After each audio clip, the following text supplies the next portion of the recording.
आप सभी को नमस्कार। आज हम बात करेंगे DSSSB वैकेंसी के बारे में। जो 5346 पोस्ट आई है उनके बारे में हम बात करेंगे। टोटल पोस्ट कितनी है? तो 5346 पोस्टें हैं। इनके संबंध में बात करें, ये इनकी विज्ञप्ति जारी हुई है। तो देखो, अभी 3 तारीख को ये विज्ञापन आया है इनका। कितनी तारीख को? 3 तारीख को। ठीक है, इसमें ये फॉर्म स्टार्ट होने की डेट है जो 9 अक्टूबर से शुरू होगी और कब तक चलेगी? 7 नवंबर 2025 तक। ये अपने को ध्यान रखना, ये टाइम से पूर्व हमें अपना फॉर्म फिल कर देना। फॉर्म फिल करने के लिए ई-डोजीर के माध्यम से फॉर्म भरा जाएगा। वो आपको लोड लेने की आवश्यकता नहीं, ई मित्र वाले को सब पता है। ठीक है, इसमें देखो ये वैकेंसी की भरमार है। इस बार DSSB ने इतनी वैकेंसी निकाली। देखो, TGT मैथमेटिक मेल और फीमेल अलग अलग वैकेंसी है। तो ये सिर्फ और सिर्फ हम बात करेंगे पहले किनकी? मेल की। तो मेल में हम बात करें जनरल में तो 319 सेट और टोटल सीटें कितनी हैं? 744। और यही बात करें फीमेल में तो 376। तो लगभग दोनों को मिला के अपन बात करें तो लगभग 1100 सीटें हो जाती है। तो मैथमेटिक में 1100 सीटें। उसके बाद में इंग्लिश में मेल में कितनी है? 869 और फीमेल में 104। तो लगभग ये भी 900 950 पोस्टें हो जाती है। उसके बाद में बात करें हम हमारे सब्जेक्ट की सोशल साइंस मेल की, तो इसमें पोस्ट हैं 310 और ये पोस्टें कितनी है फीमेल में? 92। तो दोनों मिला के ये लगभग 402-3 पोस्टें हो जाती है मेल और फीमेल की। तो ये पोस्टें खूब है। जिस टाइम मेरा भी इसमें सिलेक्शन हुआ तो उस टाइम इसमें पोस्ट आई 160 पोस्ट आई। ठीक है ना, टोटली जो या 310 हो रही है या 163 थी टोटल पोस्ट है। ये मेरे को मोटा मोटी याद है। उसके बाद में ये नेचुरल साइंस है, मेल और फीमेल में दोनों में मिला के ये भी 1100-1200 के करीबन हो रही है। उसके बाद में हिंदी की बात करें, हिंदी मेल और फीमेल दोनों में हिंदी में लगभग 550-600 तक सीटें हैं।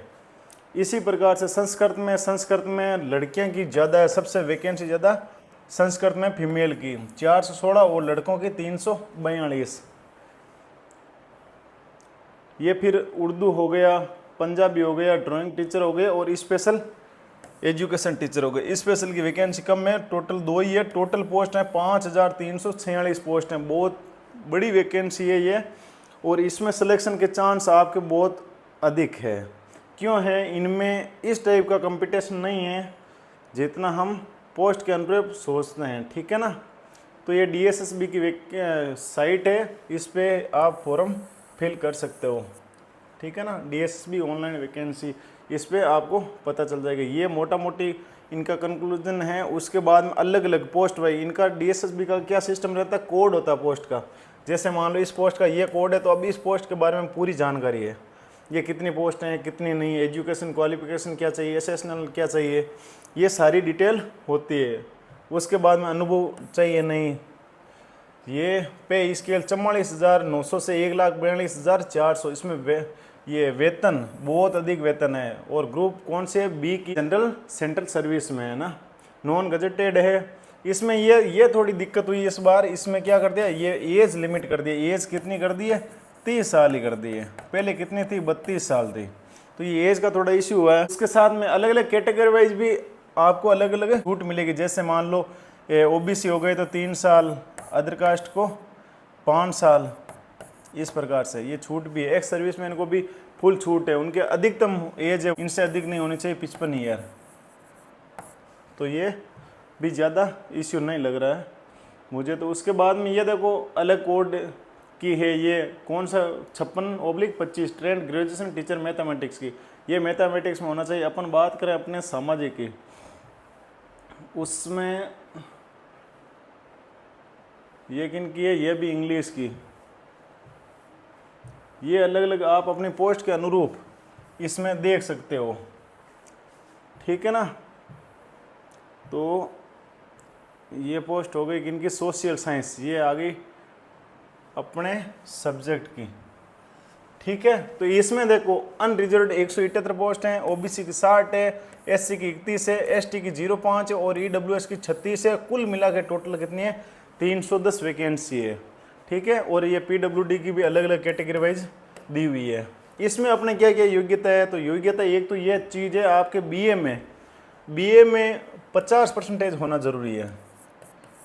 50% कहाँ होना ज़रूरी है, बीए में। अगर बीए में आपका 50% नहीं है तो भी कोई दिक्कत नहीं, एमए में 50 हो जाना चाहिए, दोनों में एक जगह हो जाएगा तो भी चल जाएंगे, ठीक है। और जो सब्जेक्ट है जिसमें हम फॉर्म फिल कर रहे हैं उसमें क्या होना चाहिए, कम से कम उसको 2 साल तक पढ़ा हुआ होना चाहिए। मतलब बीए में आपको वो सब्जेक्ट होना चाहिए जिसका आप टीचर बनना चाह रहे हो, तो ये भी ज़्यादा इशू नहीं। इसमें एक ये दिक्कत हो जाती है, कॉम्बिनेशन नहीं बैठता है। तो मान लो जैसे आपके हिस्ट्री पॉलिटी हिंदी है तो कोई दिक्कत नहीं है, ठीक है। और यहाँ पॉलिटी की जगह मान लो कोई दूसरा सब्जेक्ट है, या मान लो हिस्ट्री की जगह जैसे हो गया पब्लिक एड हो गया, तो फिर ये दोनों सब्जेक्ट क्या, पब्लिक एड और ये पॉलिटिकल, दोनों की लैंग्वेज एक ही होती है, तो इनको एक ही सब्जेक्ट मानते हैं, तो फिर आपकी दिक्कत हो जाएगी, फिर आप सामाजिक के टीचर नहीं बन सकते हो इनके साथ में। फिर अगर आपके मान लो यहाँ हिंदी की जगह सोशलॉजी भी है, सोशलॉजी, तो ये सोशल सब्जेक्ट आ जाता है, फिर ये कॉम्बिनेशन बैठ जाएगा इनका और इनका। इस प्रकार से इनका भी अपने को ध्यान रखना है, कॉम्बिनेशन के बिना अगर आपका सिलेक्शन होगा तो भी कोई मतलब नहीं है। उसके बाद में ये हम बात कर ली एमए की डिग्री है, उसमें 50% की कह रहे हैं। उसके बाद चाहे 4 वर्ष का इंटीग्रेटेड अपने किया हुआ, बीएड किया हुआ, चाहे 2 वर्ष का किया हुआ है, जो भी बीएड है अपने बीएड कंप्लीट होने चाहिए, बीएड कंप्लीट होनी चाहिए किसी भी रूप में, है ना। उसके बाद में यही बीएड के बारे में लिखा हुआ है, और साथ में एक ये लाइन और जोड़ी हुई, एनसीटी की जो मान्यता है, एनसीटी की मान्यता के अकॉर्डिंग कॉलेज से होने चाहिए। मतलब फर्जी यूनिवर्सिटी को इसमें भी स्थान नहीं है। कोई आप एनसीटी की साइट खोलोगे तो उस पर इनके कॉलेजों के बारे में देखोगे ना, अबाउट के बारे में, तो उसमें आपको मिल जाएगा आपके कॉलेज की मान्यता के बारे में, ये भी इसमें कोई दिक्कत नहीं है। और ये एक बहुत इंपॉर्टेंट है, ये आपको भीड़ से अलग करेगा, सीटेट क्वालिफाइड होना चाहिए आपके, सीटेट, ठीक है। सीटेट भी क्वालिफाई अभी तक ही होना चाहिए। अब देखो ये वापस इसमें दिया हुआ है कि जो कैंडिडेट अप्लाई कर रहे हैं किसमें, social science should have study at least one of the following social science subject, के इन सब्जेक्टों में से कम आपके एक सब्जेक्ट होना चाहिए बीए में, ठीक है, तब आप इस पोस्ट के लिए योग्य हो। हिस्ट्री हो सकती है, पॉलिटी हो सकती है, ज्योग्राफी, इकोनॉमी, सोशलॉजी, बिजनेस और स्टैटिक, कोई भी इनमें से एक होना चाहिए, ठीक है। और इनमें क्या छूट रहती है, रिलैक्सेबल रहती है, वो बोर्ड के अपने अनुसार करेंगे। कोई इसमें कोई अनुभव की कोई आवश्यकता नहीं है। एज लिमिट है, ये मैं आपको बता रहा हूँ, ये थोड़ा इश्यू हुआ, 30 वर्ष कर दिए। बाकी कैटेगरी वाइज आपको इसमें भी छूट है, ठीक है। लेकिन कैटेगरी ओबीसी वाले, अगर राजस्थान के ओबीसी है तो वहाँ किस में माने जाएंगे, जनरल में। जो SC ST है तो वो SC ST में ही माने जाएंगे, क्योंकि ये कैटेगरी वहाँ भी वैलिड है। ओबीसी वालों को वहाँ जनरल में काउंट करते हैं। तो ये है इसके बारे में, किन में, SST के बारे में। उसके बाद में ये सैलरी की बात हो गई। सैलरी खूब 44,900 से शुरू हो गई 1,42,400, लगभग आपको लगते ही 70-80 हज़ार रुपये मिलेंगे, 70-80 हज़ार। और जो 8 वेतन आयोग है, 8 वेतन आयोग के साथ में इसमें कितनी हो जाएगी सैलरी, लगभग 1,10,000 के करीबन हो जाएगी। तो इसमें वो सैलरी का भी दिक्कत नहीं। इसमें ये एक विशेष आपको ध्यान रखना, इसमें जब आपकी नौकरी लगेगी ना तो आपको पूरे टाइम ही कहाँ रहना पड़ेगा, दिल्ली में ही। इसमें बाहर का कोई जगह नहीं है। जैसे मान लो अभी एक और वैकेंसी निकली हुई है EMRS की, EMRS एकलव्य स्कूल में, तो उसमें आपको वैकेंसी ऑल इंडिया मिल सकती है। लेकिन ये DSS भी है, दिल्ली अधीनस्थ स्टाफ सिलेक्शन बोर्ड है, ठीक है। तो उनका ध्यान रखना है कि ये सिर्फ और सिर्फ दिल्ली में हो। अगर आप राजस्थान से लग रहे हो तो राजस्थान में आप अधिकतम कहाँ आ सकते हो, अलवर के आसपास में आ सकते हो। वहाँ क्यों आ सकते हो, क्योंकि वो इलाका NCR में आता है। तो ये अपने को ध्यान रखना कि भाई नौकरी अपने को दिल्ली में करनी हो तभी ये फॉर्म भरें, नहीं तो फालतू में 100 रुपये फीस है इनकी, और ज़्यादा फीस भी नहीं है। और इनमें पेपर का मैं सिस्टम आपको बता दूँ, पेपर इनमें 2 होंगे। एक फर्स्ट होगा GS टाइप, एक सेकंड होगा सब्जेक्ट का, ठीक है। जो फर्स्ट पेपर होगा इसमें क्या क्या आएगा, Hindi, English, English, current, GK और मैथमेटिक प्लस रीजनिंग, ये सारे के 20-20 क्वेश्चन आएंगे। टोटल क्वेश्चन कितने आएंगे? 100। ठीक है, और सेकंड पेपर में कट ऑफ, सेकंड पेपर में भी क्वेश्चन कितने आएंगे? 100। दोनों मिला के क्वेश्चन कितने होते हैं? 200। और सबसे बड़ी बात, दोनों की कट ऑफ क्या रहती है? लगभग 115-20 के करीबन, 115-20 के करीबन अगर आपके नंबर बन रहे हैं तो बढ़िया बात है। अगर पेपर लेवल का बने तब इसमें कोई सिलेक्शन का कोई इश्यू है नहीं है। ठीक है, तो ये वैकेंसी बहुत बढ़िया वैकेंसी आई हुई है। इसके संबंध में अगर आप रीट की बजाय थोड़ा इस पर भी ध्यान दो तो इसमें आपका सिलेक्शन हो सकता है। ये ध्यान रखना, इसमें आरटेट वगैरह वैलिड नहीं। आप सोच लो हमारे पास में सीटेट नहीं है यार, हम तो आरटेट से दे लें, तो आरटेट इसमें वैलिड नहीं है। इसमें आपको क्या चाहिए? सीटेट चाहिए, सीटेट चाहिए प्लस बीएड चाहिए। और ये सारी डिग्री कब तक चाहिए? ऐसे नहीं एग्जाम होने तक है, ये सारे 7 नवंबर तक ही चाहिए। जब आप फॉर्म की लास्ट डेट है ना, तब तक आपके पास में ये कंप्लीट होना चाहिए। तो ये बातें हैं किनकी? डीएसएसबी की। जिनको और आगे तैयारी करने का मन है, बढ़िया सिटी में जाने का इच्छा है देश की राजधानी में, तो उनके लिए ये वैकेंसी भगवान बन के आई है। बहुत बड़ी वैकेंसी है, अच्छी खासी पोस्ट हैं और बढ़िया सैलरी है।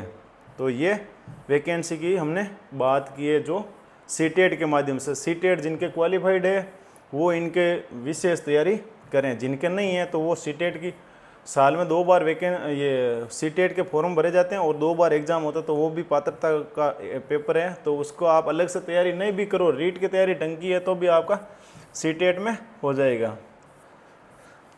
तो ये सारे अलग अलग पोस्टों को दिया हुआ, हमने एक पोस्ट की बात कर ली। एक पोस्ट में जो मान लो, जैसे फिर वापस कोई सोच लोगे कि हमारे वैकेंसी की तो बात ही नहीं की, सबकी आप विज्ञापन ये देख सकते हो, सब में सभी की लिखी हुई है। ठीक है ना, ये और जो योग्यता, जनरल योग्यता, वो सबकी समान ही है, सब में यही है।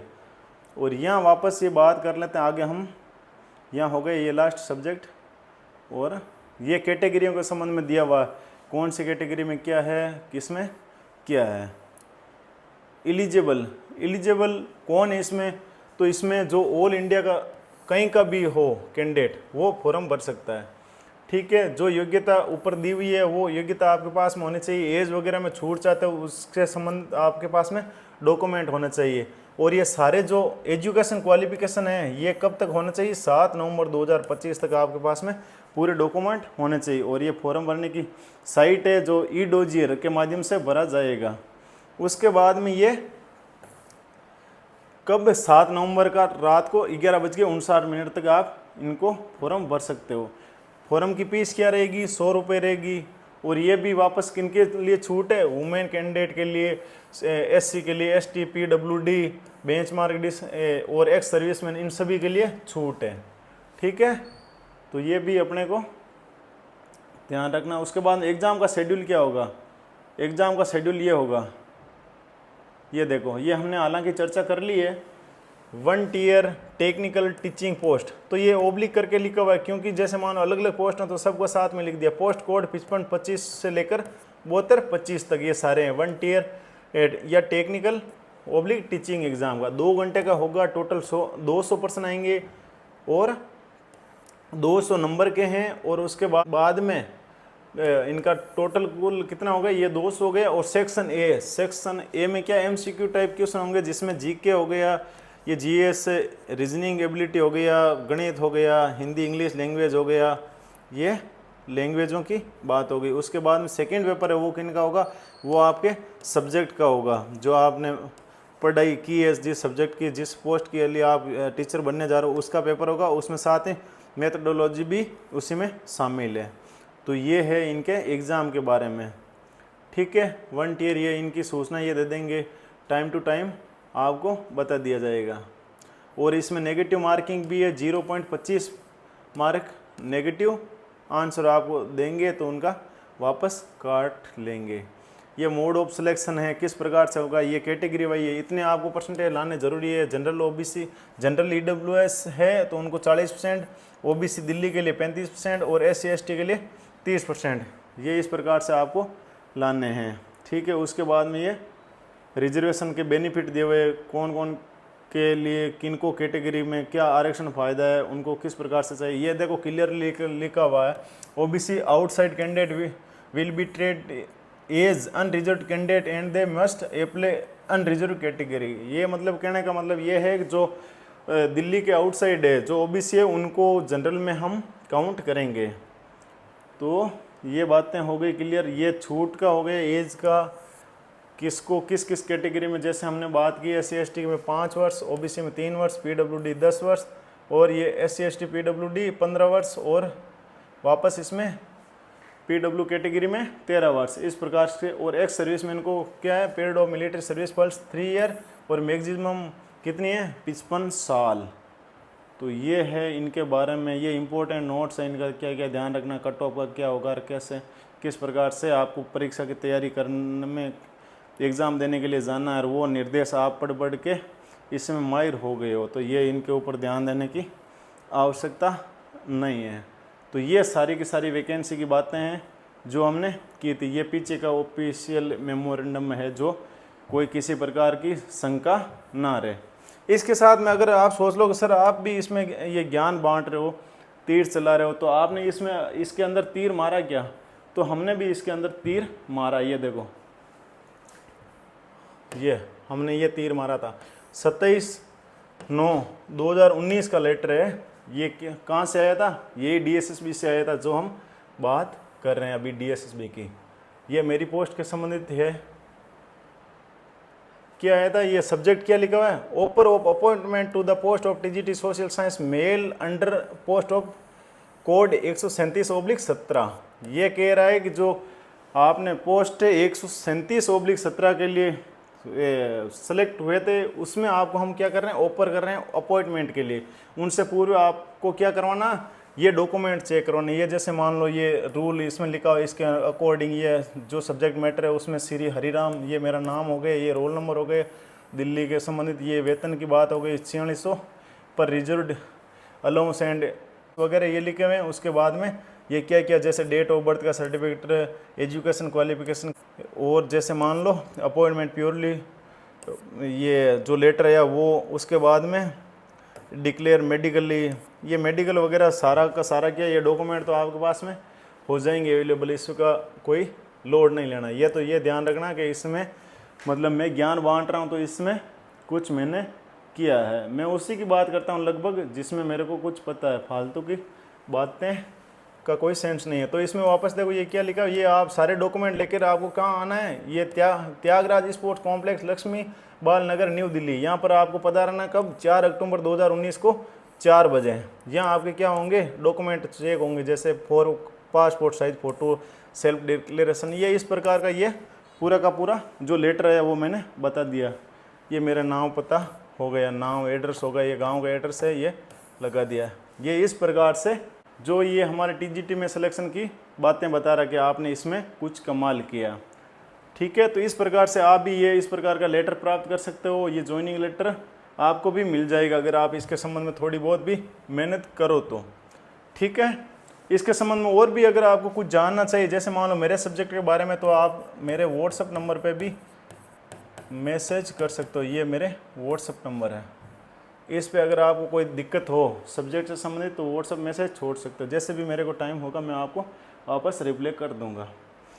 इस प्रकार से अपने को तैयारी करनी है, और सभी को इनके संबंध में अग्रिम शुभकामनाएं।